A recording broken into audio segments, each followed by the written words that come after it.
Procrastination is the act of delaying or avoiding tasks, even when we know they're important. This habit can lead to stress, missed deadlines, and lost opportunities, affecting both personal and professional life. To control procrastination, start by breaking tasks into smaller, manageable steps. When a job feels overwhelming, it's easy to put it off. By tackling smaller parts, you make progress without feeling daunted. Next, remove distractions. Use tools like rescue time or set timers to stay focused and avoid distractions like social media. These tools help you track your time and maintain concentration. Lastly, reward yourself. After completing a task, take a break or do something you enjoy. This positive reinforcement trains your brain to stay motivated and associate task completion with pleasure.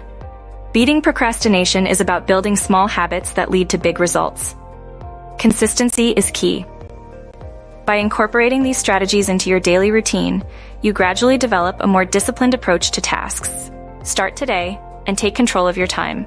Remember, overcoming